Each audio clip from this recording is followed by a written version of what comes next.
Coba saja Anda kalau seandainya ngobrol di tengah-tengah teman, handai taulan atau tetangga, ya kan, Anda coba angkat tema tentang Dajjal. Umumnya orang akan terheran-heran, akan bingung, ya, akan seperti bertanya-tanya, apa iya, apa benar akan ada Dajjal. Bismillahirrahmanirrahim. Rindu surga.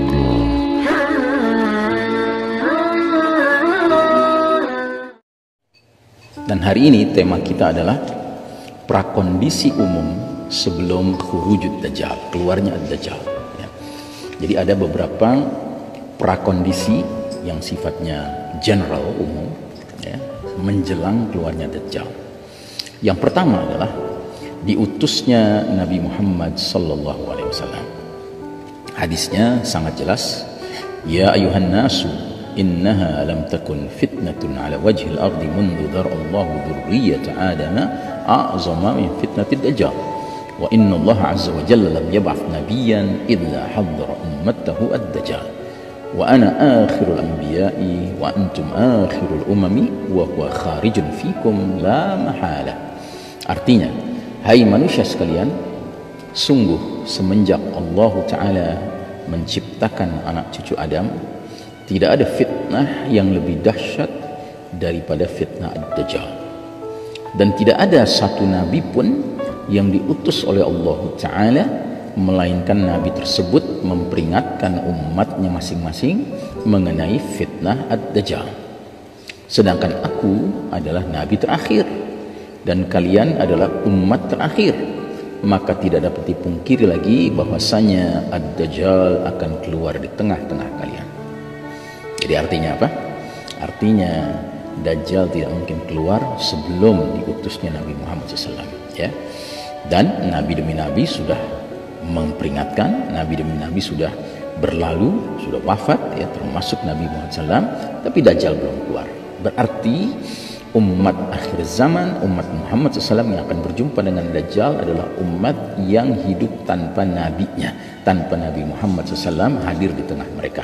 Dan dalam hal ini kita memenuhi kriteria itu. Kemudian yang kedua, ya, ciri atau prakondisi umum menjelang Dajjal keluar adalah manusia mulai melupakan persoalan Ad-Dajjal. Dikatakan dalam hadis riwayat Imam Ahmad, la yakhrujud Dajjal hatta yadhala an-nasu an dzikrihi wa hatta tatruka al-a'immatu zikrahu 'ala al-manabir. Kata Rasulullah SAW, Dajjal tidak akan keluar sampai manusia menjadi heran dengan perkara Ad-Dajjal, dan sampai para imam di atas mimbar-mimbar tidak lagi memperingatkan mengenai persoalan Dajjal. Ya. Jadi ada dua kriteria berdasarkan hadis ini menjadi prasyarat untuk keluarnya Dajjal. Yang pertama, manusia sudah mulai terheran-heran kalau diajak berbicara perkara Dajjal. Ya, dan ini bisa kita uji cobakan sendiri. Coba saja Anda kalau seandainya ngobrol di tengah-tengah teman, handai taulan atau tetangga, ya kan, Anda coba angkat tema tentang Dajjal. Umumnya orang akan terheran-heran, akan bingung, ya, akan seperti bertanya-tanya, apa iya, apa benar akan ada Dajjal ini. Ya. Begitu juga yang kedua dari hadis ini, Dajjal itu akan keluar pada saat justru para imam, para mubaligh, para penceramah, para dai di atas mimbar-mimbar tidak lagi memperingatkan persoalan Dajjal ini. Ya, ini juga bisa kita uji cobakan. Coba para bapak-bapak yang selalu hadir dalam salat Jumat dan mengikuti khutbah Jumat, coba catat dari sejak Jumat sekarang sampai sekian Jumat ke depan, mungkin sampai 1 tahun, adakah di antara para khatib itu yang membicarakan Dajjal? Ya. Yang ketiga, termasuk di antara prakondisi umum menjelang keluarnya Dajjal adalah munculnya 30 pendusta.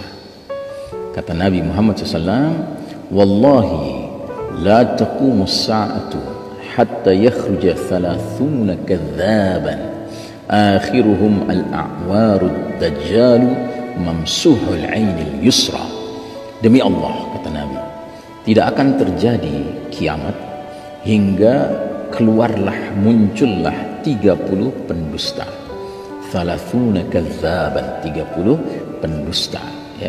Dalam hadis yang lain disebutkan thalathuna kadzabuna dajjaluna, 30 pendusta dajjal ya.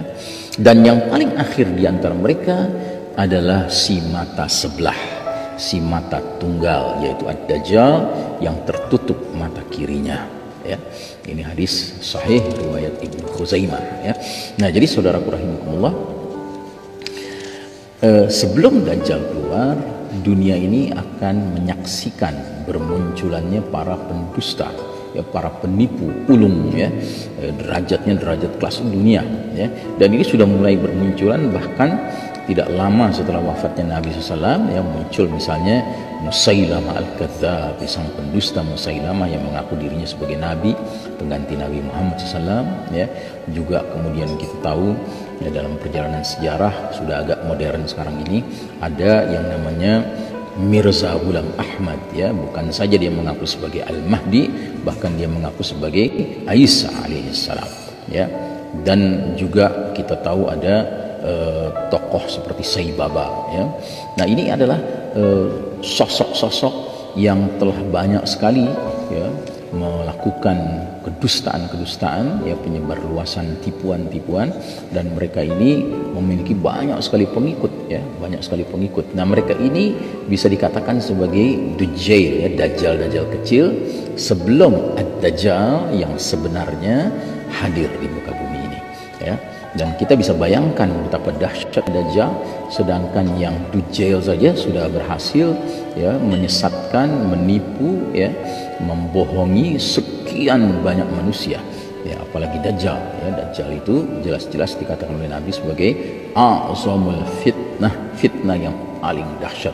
Pastinya lah kemampuan menipunya, kemampuan berdustanya ya berlipat-lipat kali lebih dahsyat dari para dajjal, para pendusta-pendusta kecil, dajjal-dajjal kecil itu ya. Kemudian yang berikutnya, yang keempat, termasuk prakondisi umum menjelang dajjal keluar adalah Masjid Nabawi, Masjid Nabi Muhammad SAW di kota Madinah. Tampilannya sudah menjadi seperti Qasrul Abyad ya, istana putih ya. Dikatakan dalam sebuah hadis Nabi Muhammad SAW bersabda, yaji'ud dajjalu fayas'adu uhudan fayanzurul madinata fayaqulu li ashabih atarawna hadzal qasral abyada hadza masjidu Ahmad.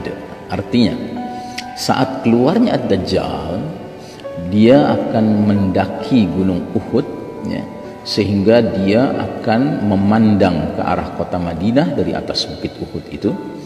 Dia kemudian akan bertanya kepada para pengikutnya yang ada di sekelilingnya, tidakkah kalian melihat istana putih itu? Atarawna hadzal qasral abyad hadza masjidu Ahmad, itulah masjidnya Ahmad, maksudnya Masjid Nabawi. Nah, jadi yang menariknya dari hadis ini adalah sewaktu Nabi Muhammad SAW dahulu kala menjelaskan hadis ini, Masjid Nabawi merupakan sebuah masjid yang sederhana ya, lantainya dari tanah ya, kemudian atapnya ya hanya pelepah korma ya, sehingga tidak terbayangkan bahwa suatu ketika masjid ini akan tampil laksana sebuah Qasrul Abyad, istana putih. Tapi hari ini ya, di era modern sekarang ini, kalau kita pergi ke Madinah, kita lihat Masjid Nabawi, dia sudah menjadi sebuah masjid yang megah ya, yang warnanya putih ya, laksana istana putih ya. Karenanya hadis ini merupakan hadis yang mengandung mukjizat ya. Nabi tidak pernah mengetahui tentunya bahwa suatu ketika masjid beliau itu yang dahulunya sederhana, tertutupi oleh pelepah korma, lantainya juga tanah ya, itu kemudian akan menjadi berpenampilan seperti Qasrul Abyad ya, istana putih ya. Nah, jadi ini termasuk prakondisi umum menjelang keluarnya ad-dajjal. Kemudian yang kelima, termasuk prakondisi umum keluarnya dajjal adalah kota Madinah pada saat dajjal keluar memiliki 7 pintu masuk ya. Jadi dikatakan dalam satu hadis riwayat Imam Al-Bukhari, hadis sahih, la yadkhulul madinata ra'bul masih ad-dajjal laha yawma idzin sab'atu abwabin ala kulli babin malakan Al-Masihud Dajjal yang ditakuti tidak akan dapat memasuki kota Madinah. Pada hari itu Madinah memiliki 7 pintu yang setiap pintunya akan ada 2 malaikat yang menjaganya. Ya. Nah, ini menarik sekali hadis ini. Kalau kita pelajari sejarah kota Madinah, dahulu kala kota Madinah di zaman Nabi dan para sahabat merupakan an open city, sebuah kota terbuka yang orang bisa masuk ke dalam kota Madinah dari arah mana saja, dengan berjalan kaki kah, dengan menunggangi unta kah, keledai kah, kuda kah, ya. Pendek kata, dia merupakan kota yang terbuka. Tapi hari ini kalau kita perhatikan peta kota Madinah, ternyata kota Madinah memiliki 7 gerbang, 7 pintu masuk yang setiap gerbangnya ada jalan tol yang menuju ke arah kota Madinah dari berbagai kota-kota lainnya. Ya, Masya Allah. Ini menandakan betapa ya hari ini sudah matang untuk keluarnya Dajjal karena kota Madinah sudah memiliki 7 pintu gerbang. Ya. Terus yang keenam, ya, termasuk prakondisi umum menjelang Dajjal keluar adalah maraknya penggunaan simbol mata sebelah. Ya. Dikatakan dalam sebuah hadis, ya, qama Rasulullah sallallahu alaihi wasallam fin nasi fa athna 'ala Allah bima huwa ahluh thumma dzakara ad-dajjala fa qala inni la unzirukumuhu wa ma min nabiyyin illa wa qad anzarahu qaumahu walakinni sa'aqulu lakum fihi qawlan lam yaqulhu nabiyyun liqaumihi innahu a'waru wa innallaha laysa bi'a'war. Rasulullah SAW berdiri di tengah-tengah para sahabat lantas memuji Allah dengan pujian selayaknya bagi Allah Ta'ala. Kemudian beliau menyebut-nyebut perkara Ad-Dajjal dan berkata, sungguh aku ingatkan kalian tentang Ad-Dajjal dan tidak ada seorang nabi pun melainkan telah mengingatkan kaumnya tentang Ad-Dajjal, dan akan kujelaskan kepada kalian tentang Dajjal suatu perkara yang belum pernah dijelaskan oleh seorang nabi pun kepada kaumnya. Sesungguhnya Dajjal itu bermata sebelah, sedang Allah Ta'ala tidak bermata sebelah. Ini hadis sahih riwayat Imam Al-Bukhari. Ya. Nah, uniknya pada zaman kita sekarang, entah mengapa simbol mata sebelah ini sepertinya menjadi populer sekali. Ya, banyak sekali ikon-ikon dengan simbol mata sebelah ini. Contoh, di uang pecahan $1 Amerika Serikat jelas ada gambar mata sebelah, di atas gambar The Great Seal, ya, gambar piramida terpotong, bagian atasnya ada segitiga, ada mata tunggalnya. Ya, kemudian juga kita ketahui bahwa ya, seringkali ya, para artis selebritis, ya kan, bintang film, penyanyi dari Hollywood, ya kan, itu mereka itu gemar sekali kalau difoto menutup sebelah matanya. Ya. Terus juga kita tahu bahwa ada karakter-karakter film, kartun, animasi anak-anak yang bahkan memperkenalkan ya sosok-sosok bermata tunggal, bermata sebelah, ya. Nah, ini semua adalah perkara yang kalau kita renungkan, apa iya dia bersifat coincidental? Coincidental itu artinya kebetulan. Ya, kalau saya tidak percaya dengan hal-hal yang sifatnya kebetulan, ini sepertinya lebih pantas dikatakan ada grand design, ya, ada sebuah rancangan besar, ya, yang ada mastermindnya, ada otak tersembunyi di balik semua ini yang ingin mengkondisikan umat manusia agar terbiasa dengan simbol mata sebelah ini. Karena ketika Dajjal nanti muncul, dia akan memiliki mata sebelah, ya, yang padahal dengan simbol mata sebelah itu seharusnya manusia segera waspada terhadap sosok bermata sebelah itu. Tetapi karena hebatnya tipu daya dia, hebatnya sihir dia, maka akan ada manusia-manusia yang sekalipun sudah melihat hal itu tetap saja terpengaruh, terpesona dan mengikuti jejak langkah, ya, jebakan-jebakan dari Al-Masihud Dajjal ini. Demikianlah, mudah-mudahan bermanfaat. Sallallahu ala nabiyina Muhammadin wa ala alihi wa sahbihi wasallam tasliman. Walhamdulillahirabbil alamin. Wassalamualaikum warahmatullahi wabarakatuh.